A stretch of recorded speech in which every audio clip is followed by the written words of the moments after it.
Hello everyone, তুনিরের ডায়েরির আরও একটি সত্য ভৌতিক এপিসোডে সবাইকে স্বাগতম জানাচ্ছি। আমি তুনির। হাওড়া জেলার দাসনগরে একটি নতুন ফ্ল্যাটে পিশাচ চালনা করা হয় এবং সেই থেকে এখনো ঘটে চলেছে বিভিন্ন ভৌতিক উপদ্রব। কামারডাঙ্গা থেকে সপ্তশিরায় শেয়ার করছেন তার সাথে ঘটে যাওয়া এই হাড় হিম করা অভিজ্ঞতা।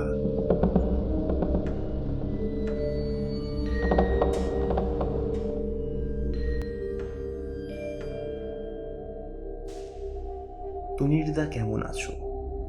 আমি তোমার চ্যানেলের নিয়মিত শ্রোতা। আজ তোমাকে আমার ঘটনা লিখে পাঠালাম। গত 1 বছর ধরে আমি সহ আমার পরিবার একটা মেন্টাল ট্রমার মধ্যে দিয়ে যাচ্ছি। বিশ্বাস অবিশ্বাসের তর্কে যাব না। চোখের সামনে যা ঘটছে সেটাকে বাস্তব বলবো না অবাস্তব বুঝতে পারি না। আমার নাম সপ্তর্ষি রায়, বাড়ি কামারডাঙ্গা দাসনগর। কর্মসূত্রে আমি সল্টলেকে একটি নামী সফটওয়্যার কোম্পানিতে HR পদে কর্মরত। নামটা উল্লেখ করছি না, বুঝতেই পারছো সমস্যা হতে পারে। আমার বাবা রিটায়ার্ড স্কুল টিচার। বাড়িতে মা আছে, দিদি আর আমি। দিদির বিয়ের জন্য দেখাশোনা চলছে, কিন্তু কোনো অদৃশ্য কারণে সব কাজে বাধা পড়ছে। আমাদের গ্রামের বাড়ি হুগলি জেলার সুকান্ত পার্কে। দাসনগরে একটি সরকারি স্কুলে বাপি শিক্ষকতা করতেন। সেই সূত্রেই আমরাও এখানে চলে আসি। আমাদের স্কুল কলেজ সব এখানেই। মাসে ছুটির দিনে গ্রামের বাড়িতে যাওয়া হয়। 2 জেঠু থাকে ওই বাড়িতে। 2023 সাল জানুয়ারি মাস।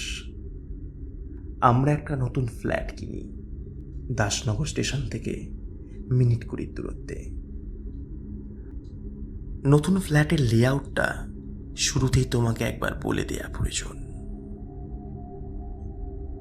এই ফ্ল্যাটটিতে 3টে রুম, একটা অ্যাটাচ বাথরুম, একটা কমন, একটা কিচেন কাম ডাইনিং প্লেস আর একটি বারান্দা। আমাদেরটা ফার্স্ট ফ্লোরে। গ্রাউন্ড ফ্লোরে একটি পরিবার বিগত 5 বছর ধরে আছে, আর সেকেন্ড ফ্লোরটি ফাঁকা। মাঝে মাঝে বাড়িওয়ালা আসে, লোক লাগিয়ে পরিষ্কার করিয়ে চলে যায়। প্রথমে সব কিছু ঠিকঠাক লাগছিল। সকালে আমি অফিসে বেরিয়ে যাই, বাবা চা খেয়ে বাজারে চলে যায়। দিদি আর মা ঘরে বিভিন্ন কাজে ব্যস্ত থাকে। 15ই ফেব্রুয়ারি 2023। মা সকালে কাপড় মিলতে ছাদে ওঠে। লক্ষ্য করে ছাদের সিঁড়িতে একটা বিড়াল মরে পড়ে আছে। প্রশ্ন হচ্ছে, বিড়াল এলো কোথা থেকে? ছাদের দরজা তো বন্ধ। নিচ থেকেও যদি আসে তাহলে এখানে মারা যাবে কেন? আর সব থেকে বিস্ময়কর ব্যাপার হলো, বিড়ালটিকে এইভাবে নৃশংসভাবে পেট কেটে মারলোটাকে। বাড়িওয়ালা আসে, লোক দিয়ে পরিষ্কার করিয়ে দেয়। আমরা স্বাভাবিক ঘটনা ভেবেই নিজেদের মানিয়ে নিই। ওই দিন রাতে দিদি বারান্দায় দাঁড়িয়ে বান্ধবীর সাথে ফোনে কথা বলছিল।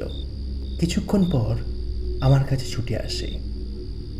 ওর চোখে মুখে ভয়ের ছাপ।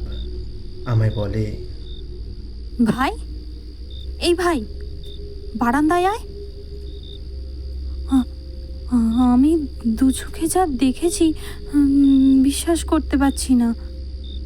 আমি গিয়ে দেখি একটি বিড়াল রেলিংয়ে বসে আছে। বললাম, এতে আবার নতুনটা কি? নতুন মানে? তুই জানিস, আজ আজ সকালে এই বিড়ালটা সিঁড়িতে মরে পড়েছিল। কথা শেষ না হতেই বিড়ালটি রেলিং থেকে এক ঝাঁপ দিল নিচে।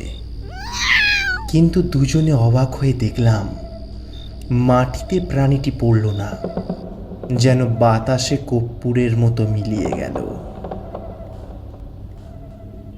মাকে সব কিছু খুলে বললাম। মা বলল তার সাথেও ঘটেছে একটি ভৌতিক অভিজ্ঞতা। একদিন বেলায় মা কিচেনে রান্না করছেন। বাবা, আমি এবং দিদি ঘরে নেই। মা অনুভব করছে ঠিক তার পিছনেই খুব গা ঘেঁষে কেউ দাঁড়িয়ে আছে, লম্বায় 6 ফুটের মতো। গরম নিঃশ্বাস পড়ছে মায়ের কাঁধে। চারিদিকে বীভৎস আষ্টে গন্ধ। কিন্তু ওই দিন আমাদের মাছ হয়নি বাড়িতে। মা কিছু একটা আঁচ করতে পেরেছে। গায়ত্রী মন্ত্র মায়ের মনে ছিল। উনি জপ করা শুরু করে দেন। ধীরে ধীরে ওই আঁচটেনি গন্ধ বাতাসে মিলিয়ে যায়। আমি বললাম, আমাদের বলনি কেন আগে? মা জানান আমরা নাকি খামোকা ভয় পেয়ে যাব, তাই বলেননি। আমি, মা আর দিদি বুঝতেই পারছিলাম কিছু একটা ঘটছে বাড়িতে আমাদের অগোচরে, যেটা স্বাভাবিক নয়। এবার আসি মার্চের 10 তারিখ, রাত 1:20। বাপি টয়লেট করতে উঠেছেন। কমন বাথরুমে যেতে গেলে ডাইনিং প্লেসের পাশ দিয়ে যেতে হবে। ফিরে আসার সময় আলোটা নিভিয়েছেন। বুঝতে পারছেন চেয়ারে কেউ একটা বসে আছে। জমাট কালো অন্ধকার যদি মানুষের আকার নেয় তাহলে এমন দেখায়। বাপি লাইটের সুইচ অন করলেন, কিন্তু কই কে? চেয়ার ফাঁকা, যেমন ছিল আগে। হয়তো ঘুমের ঘোরে মনের ভুল ভেবে আবার আলো নিভিয়েছেন। দেখেন ওই ছায়া মূর্তি ঠিক বাবার থেকে হাত 2 দূরে দাঁড়িয়ে। বাবা জোরে চিৎকার করে ওঠেন। কে কে ওখানে? আমরা ছুটে গেলে বাবা বলে, এখানে এখানে কেউ একটা ছিল, এখনই আমার সামনে দাঁড়িয়েছিল। আমরা বুঝতে পারছিলাম কিছু একটা প্যারানরমাল ঘটছে এই বাড়িতে। একদিন সব থেকে ভয়ের ঘটনাটি ঘটে। আমার দিদি ঘরে একটি বান্ধবীর সাথে ফোনে কথা বলছিল। হঠাৎ ওর মনে হয় দালান দিয়ে একটা 12 বছরের ছেলে হেঁটে যাচ্ছে। কৌতূহল হওয়ায় গিয়ে দেখে কেউ নেই।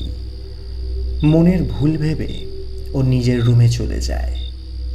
ফোনে কথা বলছে, কিন্তু তাকিয়ে আছে দালানের দিকে। মিনিট 5 পর দিদি আবার দেখে ওই একই ছেলেটি দালান দিয়ে হেঁটে যাচ্ছে। দিদির ঘর থেকে দালানের যে অংশটি দেখা যায়, ওইখানে ছেলেটি দাঁড়িয়ে দিদির দিকে তাকায়। দিদির বর্ণনা অনুযায়ী ছেলেটি প্রচণ্ড রকমের ভয়ঙ্কর। গোটা গা যেন আগুনে পুড়ে গেছে। চোখে কোনো মনি নেই, কালো পোড়া চোখ। আর ওই চোখে কি তীক্ষ্ণ দৃষ্টি। কয়েক সেকেন্ডের মধ্যেই পুরো অবয়ব বাতাসে মিলিয়ে যায়। দিদি চিৎকার করে ওঠে। বাবা ঠিক তার পরদিন একজন খুব পরিচিত কালী সাধকের কাছে যায় সোনারপুরে। সমস্ত ঘটনাবলী শোনার পর উনি যা বললেন শুনে আমাদের গা ঠান্ডা হয়ে গিয়েছিল।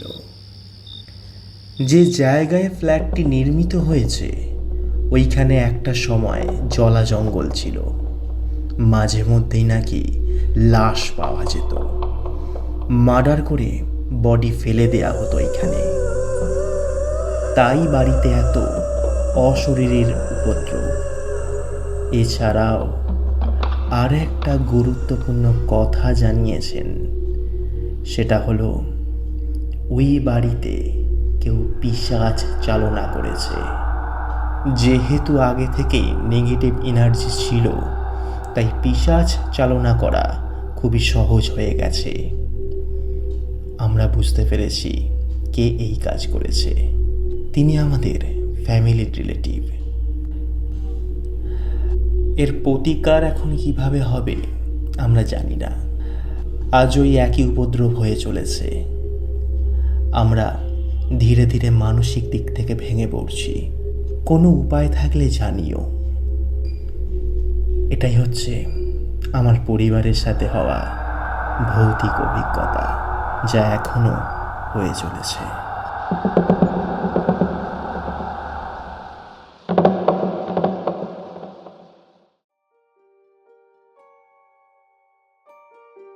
কেমন লাগলো আজকের উপস্থাপনা জানাতে ভুলবেন না। এই ধরনের ঘটনা আরও শুনতে চাইলে চ্যানেলটিকে সাবস্ক্রাইব করুন। আপনার জীবনেও যদি এরকম কোনো ঘটনা থেকে থাকে তাহলে আমাকে মেল করতে পারেন। ডেসক্রিপশন বক্সে রাখা মেল আইডিতে আমাকে ঘটনা জানান। ফিরে আসছি খুব শীঘ্রই পরের ঘটনা নিয়ে।